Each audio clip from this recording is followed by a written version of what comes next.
Hey, Carolyn, how are you? I'm great, thanks. How are you? Good. I am so excited that you're able to do this interview for the Hymn Society.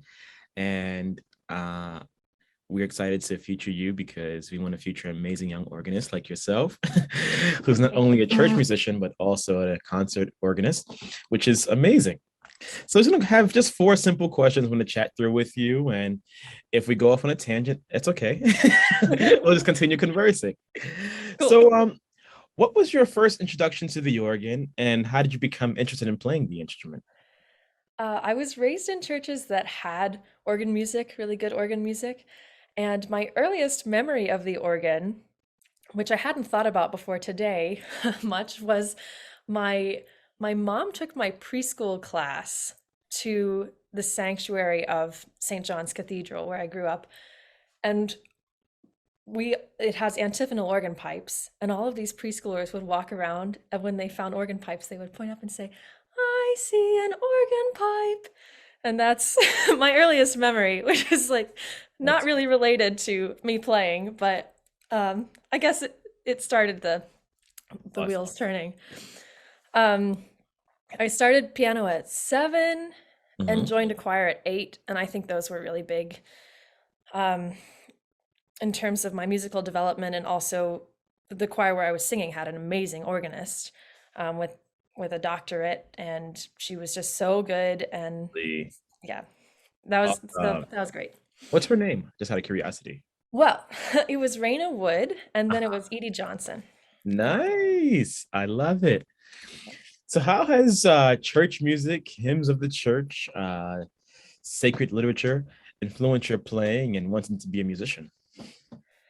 Um, this is a big question. It's okay. Yeah, I think the church is definitely where I got the church music bug, which makes a lot of sense. Specifically on the choir tours at Church Street United Methodist, where I sang in the choir. Um, we would go and sing for retirement homes and homeless shelters and mental assisted living facilities. And those were really moving experiences. And I honestly felt like everybody on those choir tours was a music minister, not in that they were a professional Mhm. directing a choir, but that they all felt the love of God and the healing power of music in their work Mhm. as a choir. So that's where I caught the bug. Um, Hymns of the church, there's nothing like a congregation singing with conviction. Um, and I think, well, of course, the hymns also reinforce um, their texts and set them to music and stick with you. But when you are feeling um, maybe adrift a little bit, as happens in our teens and 20s, hymns can be a place to come back home. Yeah. So It's I remember lots of your hymn playing at Yale. And I love how you always found ways to depict the text in your playing in either registration or maybe various harmonies or the way you approach the stanza based on the text. That's amazing. Yeah. It's thank you. really, really good. You're amazing Um, too. so which church musician influenced you the most as a budding musician and why? I'm really glad that you asked this question, because her name is not in my bio because I never worked with her Right, directly. right, right. Um, it's Edie Johnson Ah, at Church Street United Methodist. yeah. And I think the main reasons that she influenced me so much, number one, was that she kind of established my aesthetics. She was just really good and had really good standards. And when I went off to school and and people started to tell me about ways I could manipulate hymns or ways that I could do what's off the page, her sound was always in my head as like what to look up to.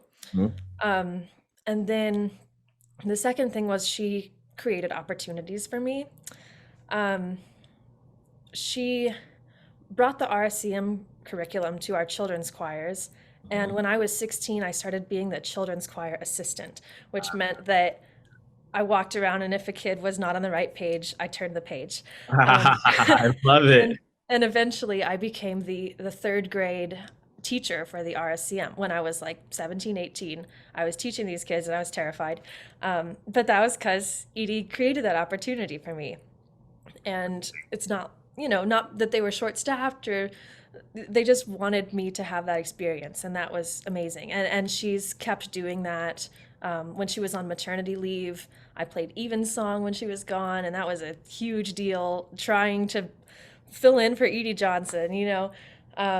So I think just because she and Tim Ward, who was the choir director at Church Street United Methodist, they're both very much in this opportunity creating business for kids, because they did that so well, and because there's such great musicians.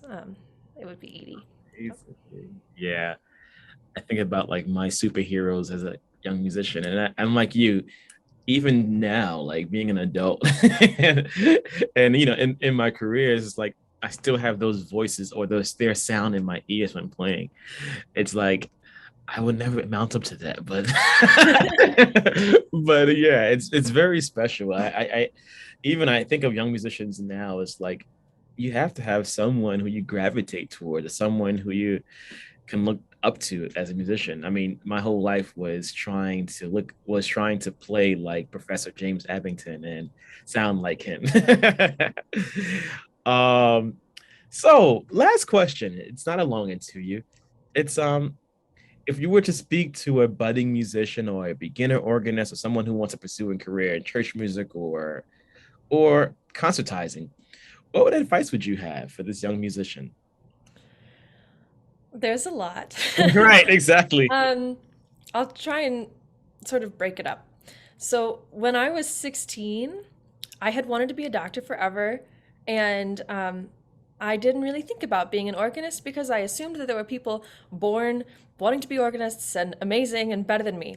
And then I went to a pipe organ encounter, got to know some of the other organists, and also heard that this is a job that people do and it's legit and it's great. Um, and if you're sitting at home and you're thinking, who am I to pursue this? And is this a thing? Yes. Yeah. Yeah, that it's a fantastic career path and you're not behind and go for it. Right. Um, yeah, and ways that you can get into that are the AGO has like pedals, pipes, and pizza, or I think the pipe organ encounters are really great week-long Yeah, events. yeah. Yeah, and you're with other peers who will become your friends.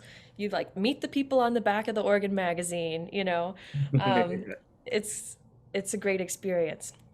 RSCM courses are also Royal School of Church Music Yeah. courses are great.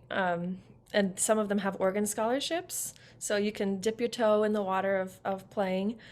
Um, and then, sort of not in the summers, in the day to day, mentorship is really important, which Nat mentioned already. Finding somebody you look up to who's willing to give you opportunities, and they may not pay you at first, but you're just, there to learn. Mhm. Yeah, I'd say find a good program, join a choir, and see if you can occasionally play a voluntary. And that would become some other part of the service, and that will become some other part of the service. Um, That's awesome. yeah. Yeah, great advice. Well, that's all the questions for today. And we look forward to hearing your amazing playing soon. And of course, you have my number and reach out. Oh, I'll see you in a few weeks. School's about to begin. Yes. And thank you so much for having me. It's such a pleasure to be involved with the Hymn Society of America and to get to talk to you. Likewise. See you soon. See you. Thanks. Bye bye.